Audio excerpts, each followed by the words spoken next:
Evening, guys.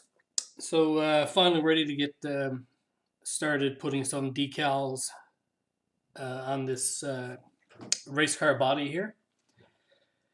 Um, First thing you want to do is clear off some space.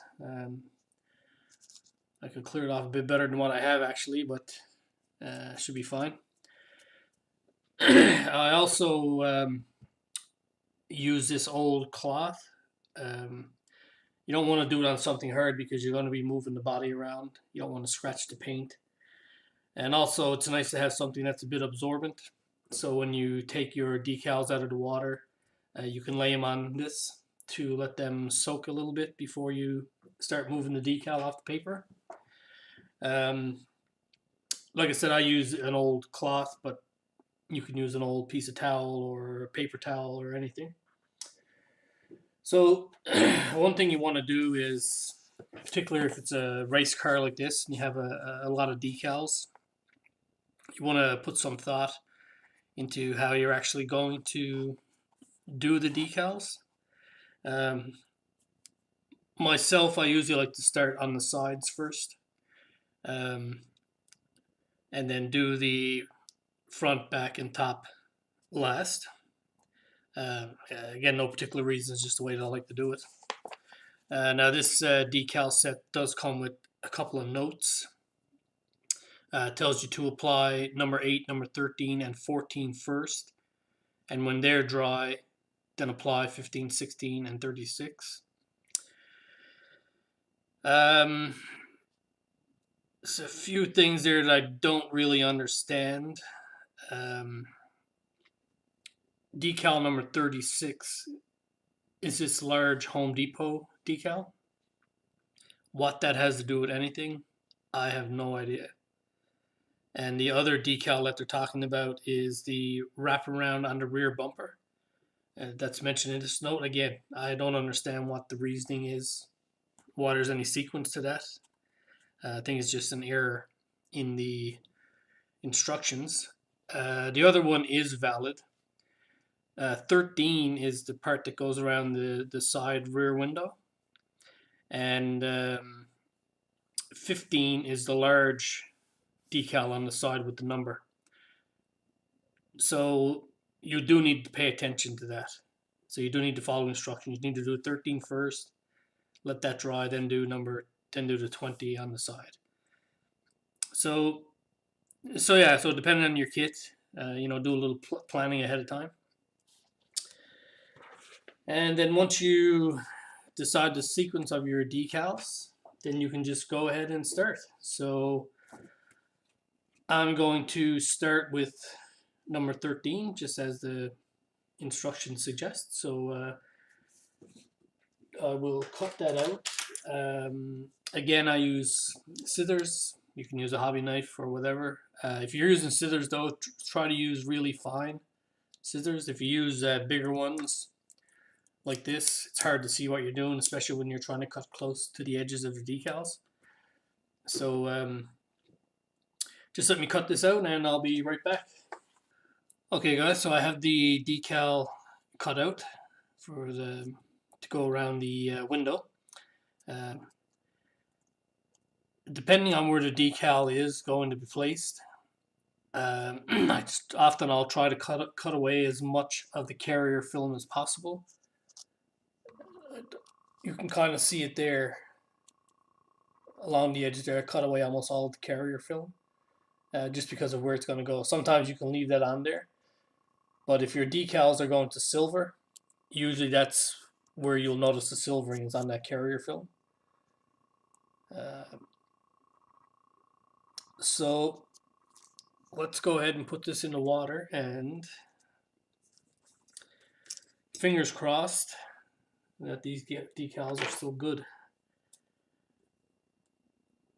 So I usually just use a pair of tweezers to hold it and then just place it in the water. I usually just put it in the water for about 15-20 seconds. I can already tell these decals are curling quite a bit. So it could be good or bad.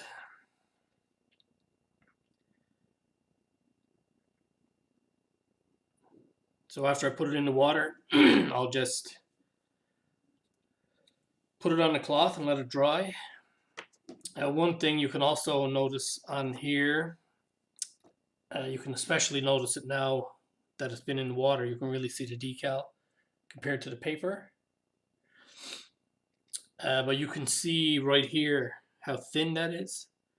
So I have every expectation that that's going to break there when I try to slide it off the paper. If it does break, it's no big deal. You just have to very carefully move it around until you get it back in place. So I usually just use a paint bottle to get the body position how I want. Okay guys, not sure what happened that time. I started recording, and when I looked, I had the decal down, and when I looked, camera had shut off. So you missed that first one. But as you can see here, you can see it's laid down quite nice with the decal solution. Now, as I suspected, when I put the decal in the water, it immediately curled up quite tight. So I kind of figured then that they were probably going to break, and it did indeed. It broke into 4 pieces. One thing about water slide decals, they're very forgiving when they break. If you position it just right, you won't even know that it's broken. And even looking at this here in person, I cannot tell where the decal broke. So if you're really careful when it breaks and move it into place, just keep it wet so you can move it around. You won't even know it broke. Now for small decals, I use this needle. This is a tool, I think it came with a microscope, I believe, when I was a kid. For some reason I still have it. Now one thing you need to be very, very careful of if you move something around with this is that you don't end up tearing the decal. So really something as pointy and sharp as this, or the end of your hobby knife or something, is really only good for moving around small decals. If you try to move a big one, 9 chances out of 10 you're going to end up tearing it. So just a little thing to keep in mind. So anyways, this is the next decal I'm going to put on. By the way, I put that decal on yesterday, so waiting for it to dry. So here's the front wheel. I need to cut this out a bit closer yet, but you'll see it really thinnens down here. So no doubt about it, this decal is going to break, absolutely. So what I normally do in a situation like this is I'll cut this decal myself and essentially make 2 decals out of it. So what I'm going to do here now is I'm going to trim around this a bit closer, and then I'll drop it in the water. So I'll be right back. Okay guys, so as you can see here, I trimmed the decal down a bit more, and as I mentioned, I cut it in half. It's going to break there anyways, and I think it's probably going to break in a couple of more places by the time I get it off the paper, but we shall see. So I just take it then and just dip it in the water, and I can already tell it's really, really curled up. Essentially completely curled up on itself, so it's definitely going to break.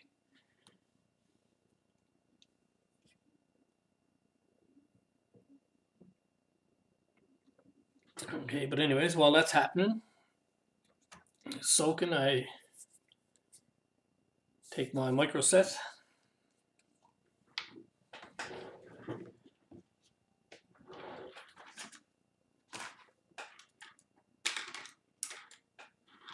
and take my brush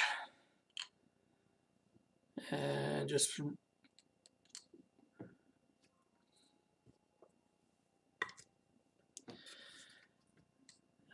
put it on the model where the decal is going to go. Now a lot of times this stuff will bead up, but you don't have to worry about that, because when you put the decal on it, it'll spread it out anyways.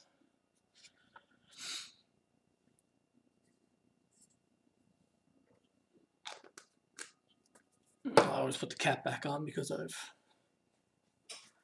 already knocked it over more than once. Now, if these were new decals, you could probably take them out and just let them soak on the cloth for a few more minutes, or for a few more seconds, I should say. But because these are old and they're already proven to be a little bit difficult, I'm just going to let those soak for a little while longer. So I'll be right back when I pull those out. Okay, so we can take it out here.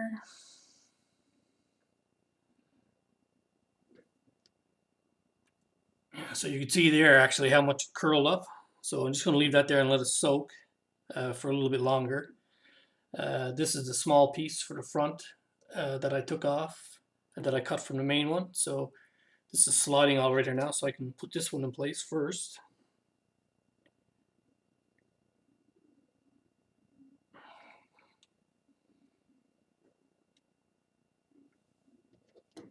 It's a good idea to have tweezers for smaller decals.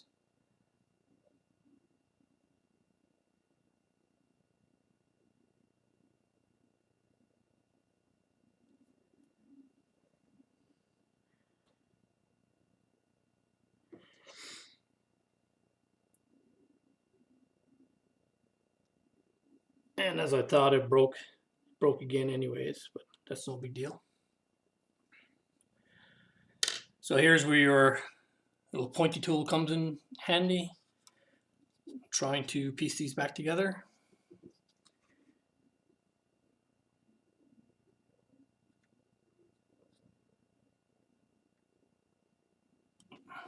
And if it has trouble sliding, just put some water on it to help it move.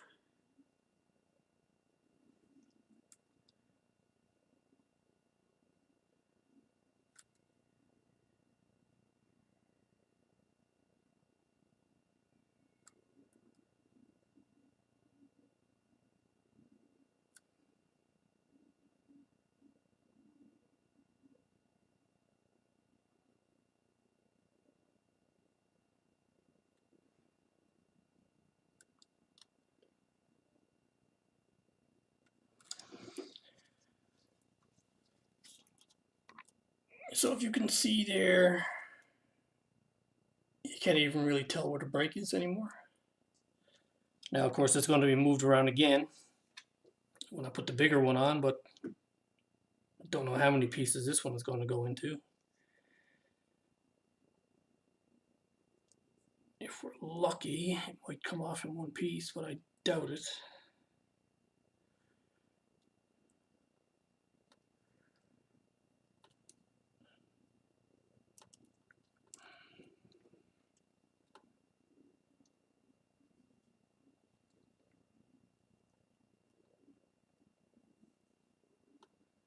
Wow, it's pretty surprising. So you're going to be doing a lot of moving on this one, so you definitely want to make sure it's really nice and wet. And you don't want to use your tool. You don't want to use your tool to move this one around just because of the size. So use your finger. Oh, it's going to be difficult. It doesn't want to move at all.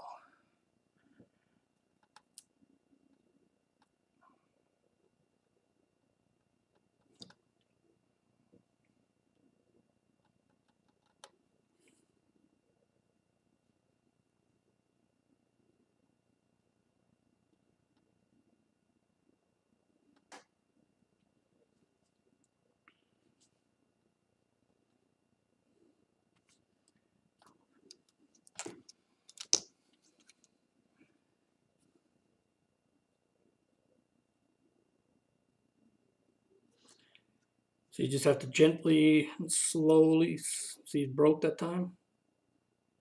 Just as I said, you need to be gently and slowly moving it into place.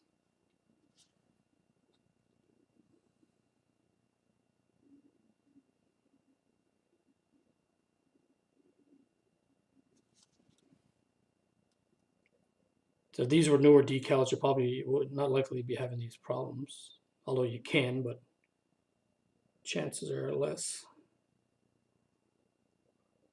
So you just have to very, very slow to try and get it positioned.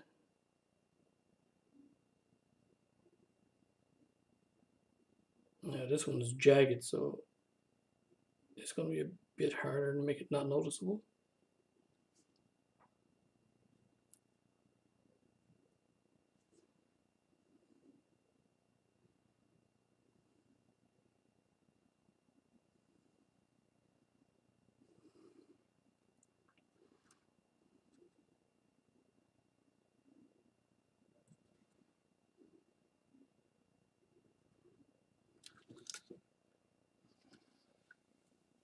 And you can use your brush just to try and get some of the bubbles out, smooth it out.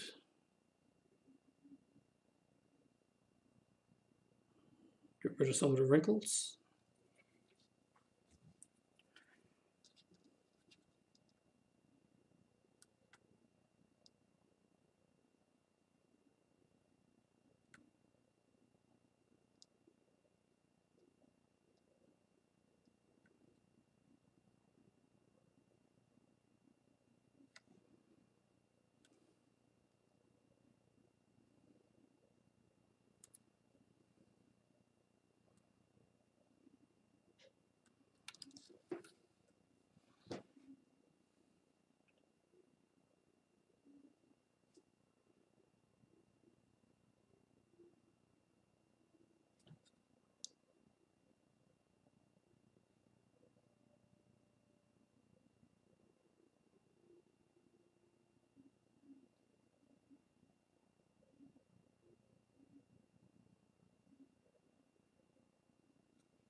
Okay, so you can see there below the 20, I'm not sure if the camera's picking it up or not, but that broke in a very jagged way. If it had been a nice clean straight break, you wouldn't be able to notice it. And it's not really that noticeable, but it is noticeable where the break is just because it was a jagged break, but it still doesn't look too bad. Now along here you can see there's a curve there. So this is where you absolutely need to use your micro set to get this to lay down properly. And adding so first what I use is a Q-tip, try and get rid of any excess water or anything that's on top. And it also, same as when you're using a brush, it helps to get any air bubbles out or anything like that. And get out any wrinkles.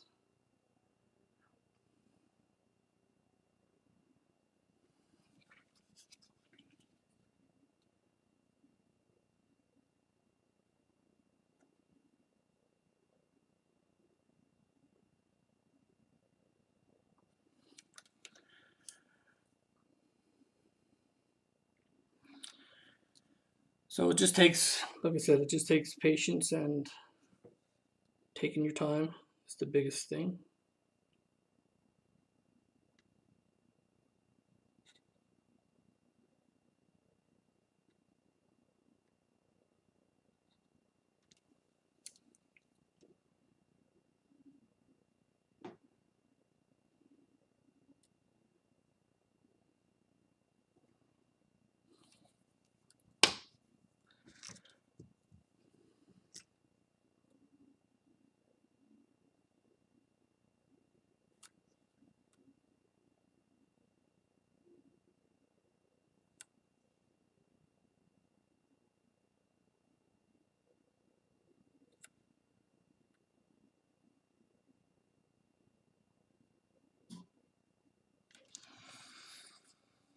Okay.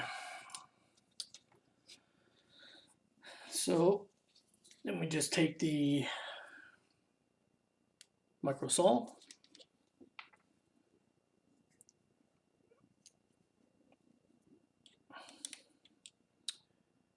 and just like you did with the micro set, just brush it, but just be very lightly brush because you don't want to move the decal again. Just have to went through all that trouble to try and get it where we wanted it.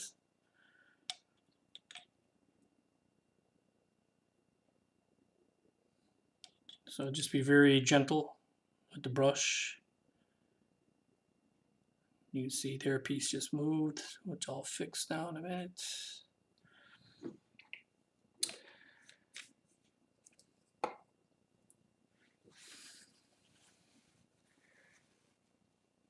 Now once you get the microsol on, you don't want to really be messing with the decal after that, because what the microsol does is it softens the decal, making it even easier for tear.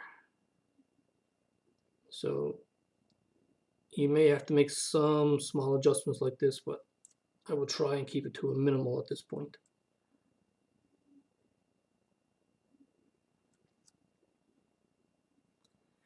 And then just leave it and let the microsol do its work.